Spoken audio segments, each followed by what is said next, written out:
इस वीडियो में हम बात करेंगे एक बहुत इंपॉर्टेंट टॉपिक की, जिसका नाम है साइक्लोट्रॉन। साइक्लोट्रॉन एक ऐसी डिवाइस है जो पॉजिटिव चार्ज को एक्सेलरेट करने का काम करती है, और इसका प्रिंसिपल है कि जब कोई चार्ज पार्टिकल किसी मैग्नेटिक फील्ड में एंट्री करता है तो उस पर एक फोर्स वर्क करता है। ठीक है, तो हम इसमें पहले चार्ज पार्टिकल को प्रोड्यूस करेंगे और फिर उसको मूव कराएंगे इलेक्ट्रिक फील्ड की मदद से, और उस वहाँ पर मैग्नेटिक फील्ड भी प्रेजेंट होगा। तो देखते हैं कैसे सिस्टम तैयार किया जाता है। देखो, इसमें सबसे पहले हम देखते हैं मेटल सीट के बारे में, कैसी मेटल सीट रखी जाए। तो इसमें डी शेप की मेटल सीट रखी गई है। ठीक है, एक सीट ये है, D1 कहते हैं इसको, और दूसरी मेटल सीट है ये D2 मेटल सीट है। ठीक है, इसका भी एक रीज़न है कि ये सर्कुलर है ना, ये डी शेप की ही क्यों रखी गई हैं, क्योंकि यहाँ पर हमें अपने चार्ज को मूव कराना है मैग्नेटिक फील्ड में, तो वो सर्कुलर पाथ को फॉलो करता है। ठीक, तो उसी की वजह से यहाँ पर इसको हमने प्लेट को प्लेन ना लेकर इनको हमने डी शेप में लिया है। ठीक, दोनों ही प्लेट्स के एक साइड नॉर्थ पोल और इधर साउथ पोल है जो मैग्नेटिक फील्ड को प्रोवाइड कराता है। ब्लू डॉटेड लाइन से मैग्नेटिक फील्ड की डायरेक्शन शो हो रही हैं, और यहाँ पर एक AC हाई वोल्टेज सोर्स है, AC सोर्स, जो यहाँ पर हमें AC वोल्टेज प्रोवाइड कराता है, और इलेक्ट्रिक फील्ड की डायरेक्शन जिसकी D1 से D2 की तरफ को शो हो रही है इस ब्लैक लाइन से। ठीक है, यानी इलेक्ट्रिक फील्ड की डायरेक्शन कुछ इस तरह से है। ठीक, जैसे ही हम AC सोर्स को ऑन करेंगे तो इलेक्ट्रिक फील्ड D1 से D2 की तरफ अप्लाई होगा और करंट फ्लो होगा इसमें, क्योंकि ये मेटल प्लेट है, दोनों डी शेप, D1 और D2 दोनों डी, इनको डीज बोलते हैं। ठीक है, इनको डीज बोलते हैं। तो ये डीज अब इस समय अगर AC सोर्स से कनेक्टेड है तो इलेक्ट्रिक फील्ड किधर से, D1 से D2 की तरफ अप्लाई होगा, और D2 तक कैसे पहुंचेगा करंट, क्योंकि यहाँ पर देखो ये फिलामेंट F से ये दोनों ही प्लेट कनेक्टेड हैं। ठीक है, तो करंट यहाँ से सीधा जाएगा, और साथ के साथ क्या होगा, ये गैप जो है दोनों प्लेट्स के बीच में जो गैप है, यहाँ पर हाइड्रोजन गैस भरी होती है।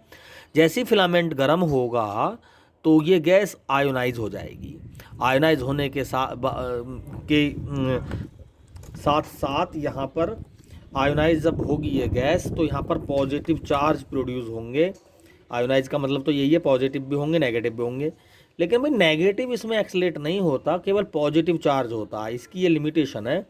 पॉजिटिव चार्ज क्या काम करेगा, पॉजिटिव चार्ज पर इलेक्ट्रिक फील्ड की डायरेक्शन में ही फोर्स अप्लाई होगा, तो उसी डायरेक्शन में ये मूव करेगा। ठीक है, इसकी वेलोसिटी की डायरेक्शन इलेक्ट्रिक फील्ड की डायरेक्शन में होगी, और साथ में क्या करेगा, चूँकि मैग्नेटिक फील्ड की डायरेक्शन वेलोसिटी की डायरेक्शन के परपेंडिकुलर है, तो ये अपने पाथ को सर्कुलर फॉर्म देगा। ठीक है, यानी चार्ज पार्टिकल कैसा पाथ को फॉलो करेगा, सर्कुलर पाथ को फॉलो करेगा इस तरह से। ये जैसे ही ये इस रीजन में जाएगा यहाँ पर, तो हम कुछ ऐसा अरेंजमेंट करते हैं कि ये नेगेटिव हो जाए, क्योंकि AC वोल्टेज पॉजिटिव नेगेटिव, ठीक है, इस तरह से अपनी पोलरिटी लगातार चेंज करता है AC वोल्टेज। तो हमने मान लिया कि किसी समय जब चार्ज पार्टिकल मूव करता हुआ अपने पाथ को सर्कुलर फॉर्म देगा, क्योंकि मैग्नेटिक फील्ड परपेंडिकुलर है वेलोसिटी के, इस कंडीशन में चार्ज पार्टिकल का पाथ सर्कुलर हो जाएगा। तो हमने मान लिया कि कभी ये किसी समय जब ये चार्ज पार्टिकल सर्कुलर पाथ को फॉलो करता हुआ इस गैप में आया, तो यहाँ पर ये नेगेटिव हो गया। इस कंडीशन में चूँकि ये पॉजिटिव है, ये नेगेटिव होगी प्लेट, तो इसकी स्पीड बढ़ जाएगी। क्यों, क्योंकि पॉजिटिव और नेगेटिव के बीच में क्या हो जाएगा, अट्रैक्शन फोर्स अप्लाई होगा, तो इसकी स्पीड बढ़ेगी। तो ये अपने सरकमफ्रेंस को बड़ा करेगा, क्योंकि टाइम पीरियड कांस्टेंट होता है। T बराबर क्या होता है, T बराबर 2πm/qb होता है, यानी टाइम पीरियड वेलोसिटी पर डिपेंड नहीं करता। वेलोसिटी बढ़ेगी तो टाइम पीरियड कांस्टेंट रहेगा। अब हमने मान लिया कि ये चार्ज पार्टिकल जब यहाँ पर आया, इस पॉइंट पर आया घूम के, तो ये प्लेट नेगेटिव हो जाती है। तो जब ये प्लेट नेगेटिव हो जाती है तो ये फिर अट्रैक्शन फोर्स की वजह से अपनी स्पीड को फिर अगेन बढ़ा लेगा, और जब इसकी वेलोसिटी बढ़ेगी दोबारा कर, तो ये फिर दोबारा कर अपने सरकमफ्रेंस बढ़ाएगा, क्योंकि टाइम पीरियड क्या रहने वाला है, ये कंडीशन बन जाएगी। ठीक है, यानी लगातार इस कंडीशन में चार्ज पार्टिकल एक्सेलरेट होगा, अपनी स्पीड बढ़ाएगा, स्पीड बढ़ाते बढ़ाते उसका सरकमफ्रेंस बढ़ जाएगा और फाइनली यहाँ एक विंडो लगी होती है और यहाँ डिटेक्टर का नेगेटिव सोर्स होता है। ठीक है, यहाँ पर एक मजबूत डिटेक्टर लगा होता है जिसमें नेगेटिव सोर्स होते हैं। चूँकि ये पॉजिटिव चार्ज पार्टिकल है तो फाइनली जब ये इस रीजन से बाहर निकलेगा तो ये इसकी तरफ अट्रैक्ट हो जाएगा और यहाँ पर एक्सलेटेड पॉजिटिव चार्ज पार्टिकल की एंट्री हो जाएगी। यहाँ पर ये कलेक्ट हो जाएगा एक्सलेटेड चार्ज पार्टिकल। तो इस तरह से यहाँ पर ये साइक्लोट्रॉन की वर्किंग है। अब बात करेंगे कि भाई इसकी काइनेटिक एनर्जी कितनी है। ठीक है, देखो अब समझ में आया कि भाई ये जो सर्कुलर पाथ लगातार इसका बढ़ता चला जा रहा है, तो इसका रीजन को सर्कुलर बनाने के लिए जहाँ भी ये प्रोसेस चल रहा है वहाँ पर मीडियम भी सर्कुलर बने, इसलिए हम इन प्लेट्स को डी शेप देते हैं।